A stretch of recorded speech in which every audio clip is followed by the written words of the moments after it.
I have an opinion that mental slavery is one of the worst outcomes from systemic racism. There is an open door.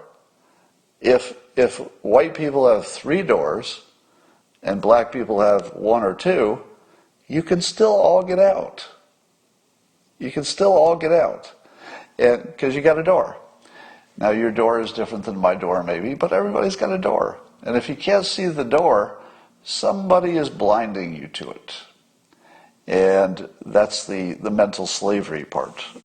He was angry at me because he saw a clip, somebody sent him a clip of me apparently believing that Joe Biden was satanic. Now, those of you who've been watching me know that that was a trick that I played.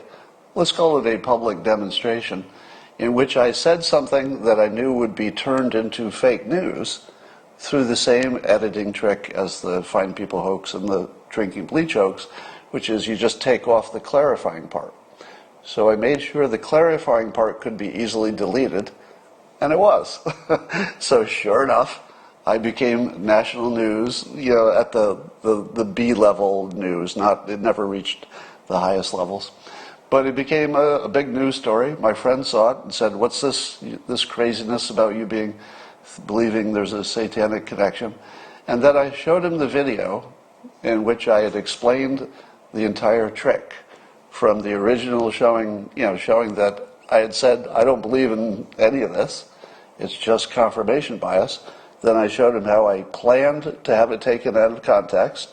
It was, and it was a good demonstration. Do you know what he said? He said that I had embarrassed him. I had embarrassed him.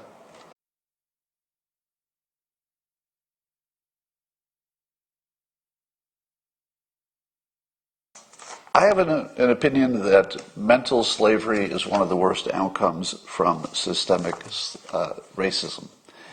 And it goes like this. It's been said, people have made the analogy that the black vote usually goes for the Democrats, so that's some kind of a plantation thing. People like to use that imagery. I find that a little offensive, the plantation part of it anyway. So I don't like to use the plantation part. If you're black, you can say that. If you're not black, maybe stay away from that plantation word. It just feels a little icky and inappropriate. But I would say that one of the outcomes of systemic racism that is just 100% a big problem is the school systems not being adequate. And of course, it's the teachers' unions that are the cause of all the problems.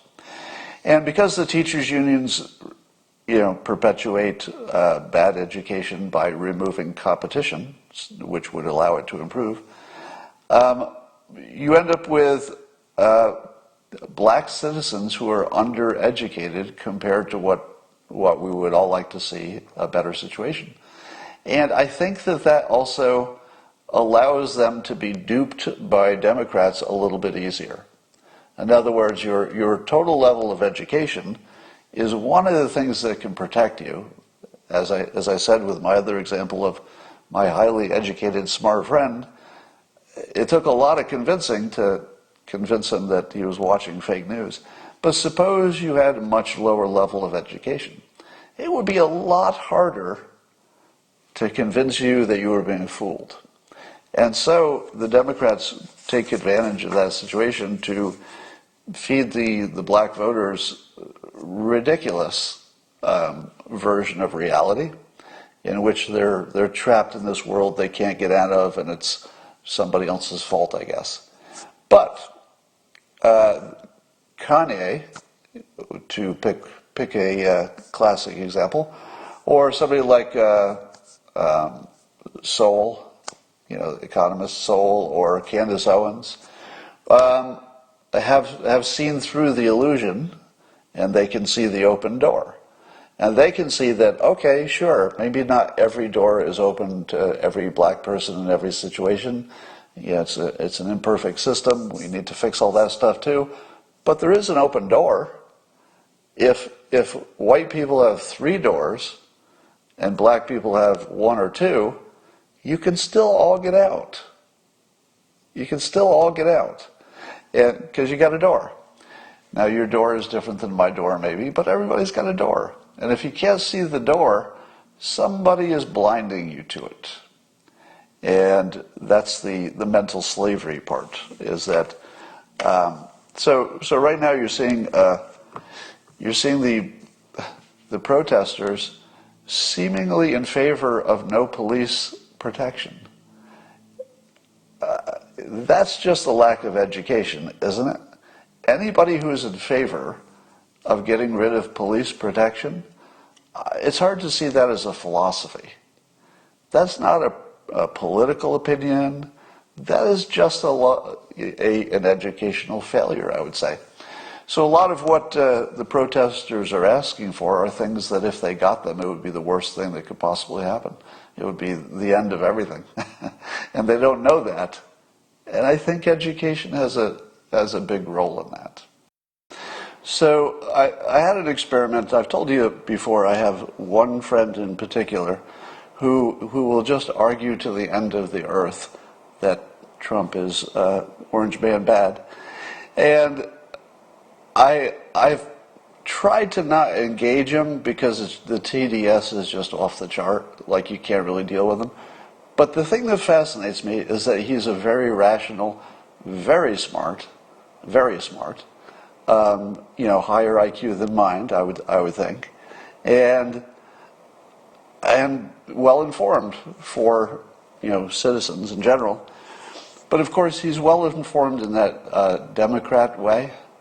The Democrat way of being well informed is to not know anything because they only watch the fake news, which they are sure is real news, which is funny. It's like what they're watching professional wrestling, and they're saying, no, that's real.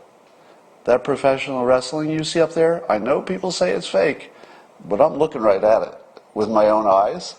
I mean, look at it. It's obviously real. And of course, the Republicans are saying, you're saying that professional wrestling is real? Because just look at it. It's obviously not real. If you're an adult, just look at it. And the Democrats say, I am looking at it with my own eyes. That's obviously real. So this weird world we're in where the Democrats think that their fake news is actually real news. Now, of course, I believe the fake news comes from both the left and the right. So don't put me in the box that says fake news is only coming from one direction, because that's not the box I'm in. Somebody's mentioning Jim Gaffigan.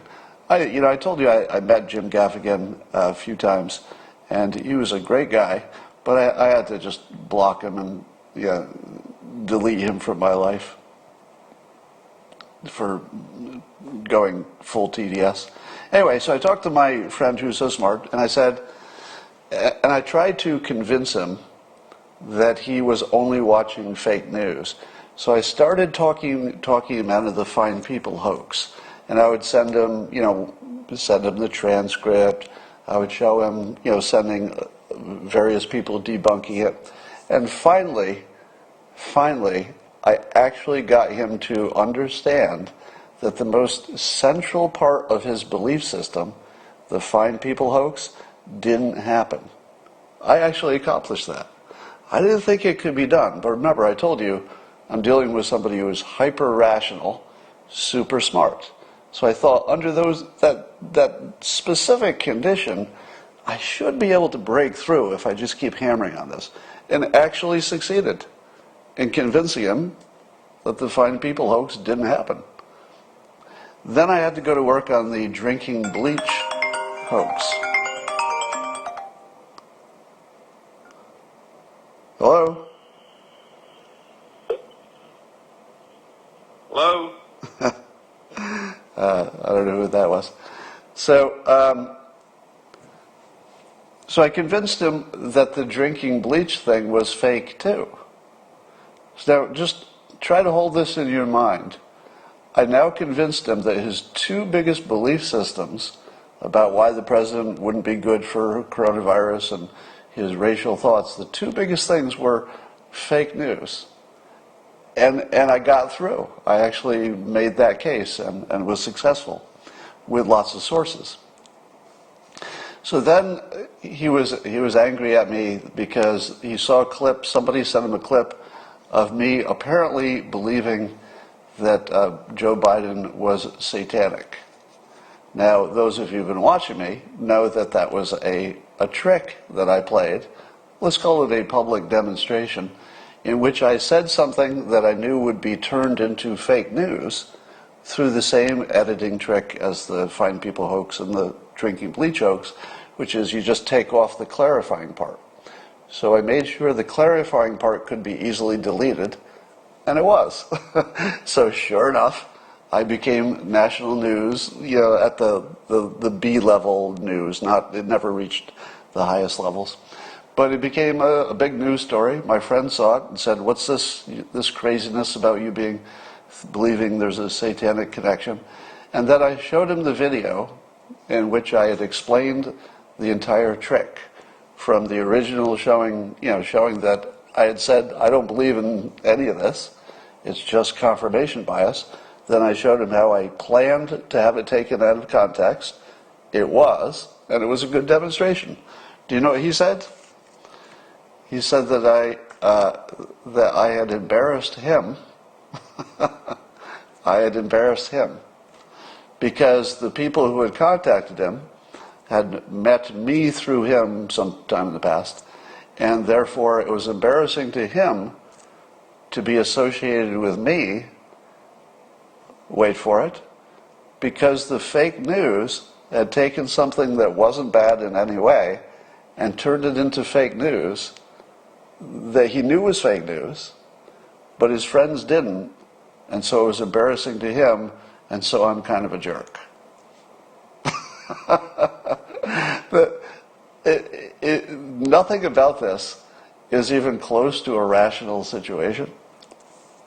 And then, of course, as you know, it always doubles back to, but there weren't any fine people at the Charlottesville. And then I always go back to the top and I say, all right, this will be the third or fourth time I've said the following thing that you pretend I've never said. And I'll say it again. And I will predict, and this is how I finally ended the conversation, I think. I said, I predict that by tomorrow, you're going to pretend I didn't say what I'm going to say right now, which is it doesn't matter who was there at Charlottesville. Because the president stated his assumption of who was there, spoke to his assumption that there were some people who were not racist, who just liked the monuments. That might be true. It might be false. It is irrelevant whether it's true or false, because the only person who checked on it was me. Nobody else checked on it. So if he was wrong, he was just wrong about an assumption, which was actually a completely reasonable assumption, which I later validated personally by talking to attendees that he was right. Now, even if he was wrong, doesn't make any difference, because he spoke to his assumption. And the whole point is, what were you thinking when you said it? That's the point. What were you thinking? And what he was thinking is determined by his assumption, which he stated. So, by predicting that he would forget that again in 24 hours, I think it caused him to not pretend he forgot it in 24 hours. So I think that was my breakthrough. I'm not sure.